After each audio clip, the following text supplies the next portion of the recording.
is my traveler's notebook. And these are my last 4 months of daily journals. Do you want to see what's inside? I'm Jen Tatro, and this is from Jen.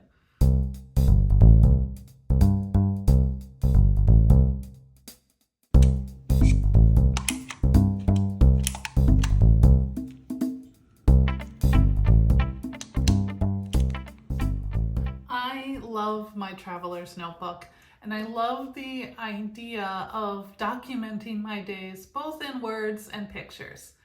I don't consider myself a visual artist, but I do really find it meditative to sit somewhere and sketch my environment or even what's in front of me on my desk or the table. So I've been doing that as often as I can recently, and it's really added a fantastic element to my daily journals. I've been inspired by the layouts posted by the Travelers Company in their newsletters and on their websites, and I even have one of those layouts on my annual vision board because I just love the idea of sketching out days so much. I find that sketching in my notebook, especially just on the date page in my planner, gives me permission to let go of perfectionism, let go of the idea of being a good artist, and just getting lost in the moment trying to capture what's in front of me. And as I suspected, I love flipping back through those pages and seeing and remembering the things I did, especially when I do something different or go on a trip.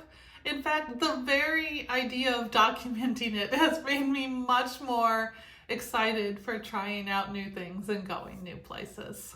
So let's look inside. Let's flip through the whole of both of these books. I'll talk a little bit about the things that I put in here, and then we'll look more in depth at a couple of my favorite pages.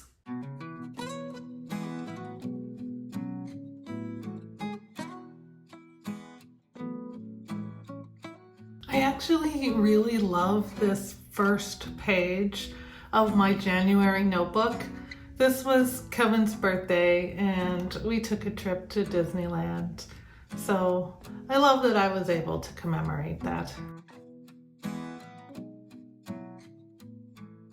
Flipping through, I have a lot of pages that just have notes and stickers, and that's fine. I don't draw every day.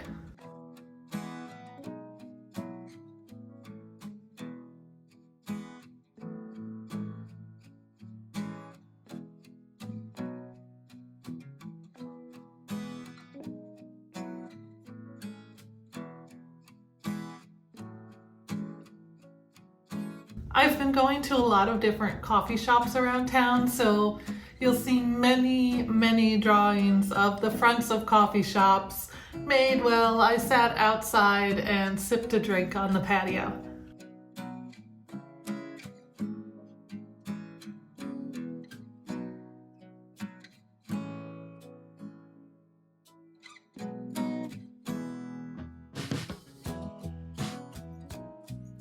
This part right here is when things started to get tough.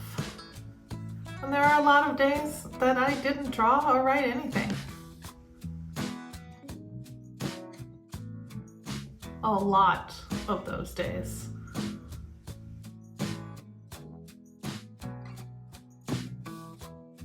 And now we're into the March and April book. You can see it started out pretty rough.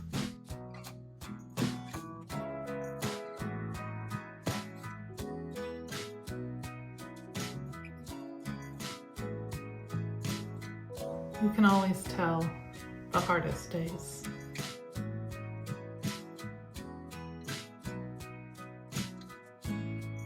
And then here, there was a little bit of a shift, and I'll come back to that later, why that was.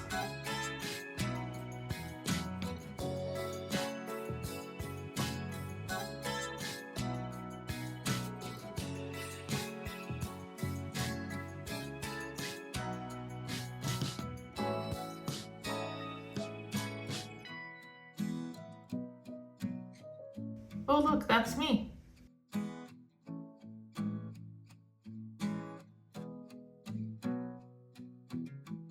Some hard days again. There are a lot of hard days right now. But when I am able to get the will to draw, drawing helps.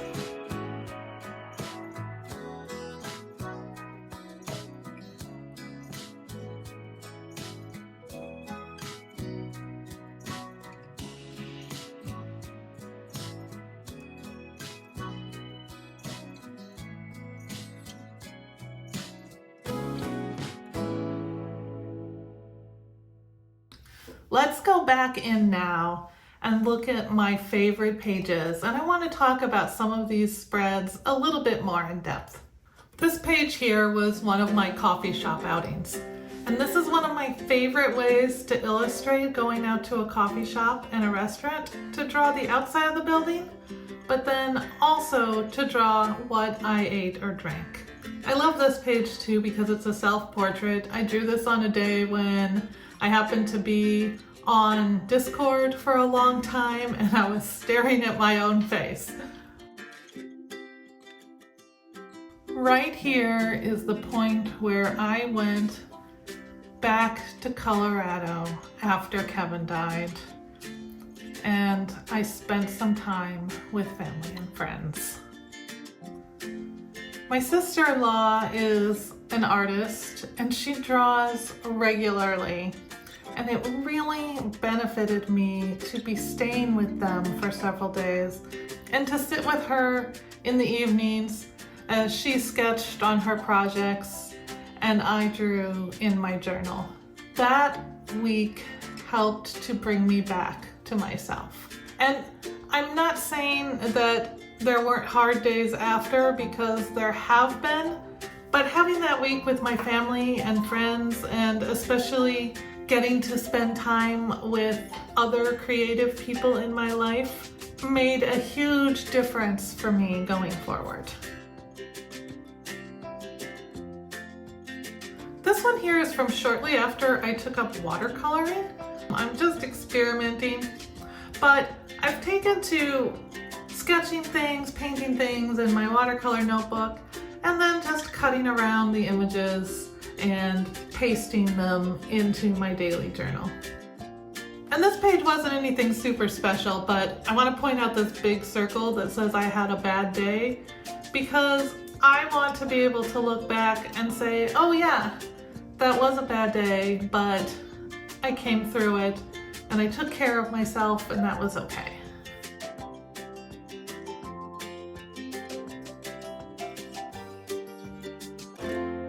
So that's January through April. It was probably one of the most difficult periods of my entire life. I hope that there aren't many periods more difficult than these past 4 months.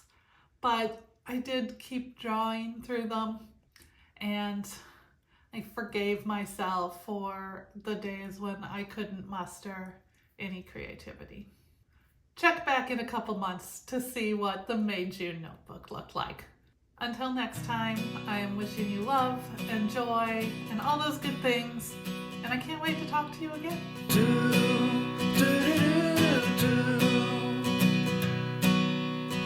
If you like this browse through the inside of my notebook, maybe you'll like the video that I put up about how exactly the whole notebook's put together and what's inside it. It's linked right here.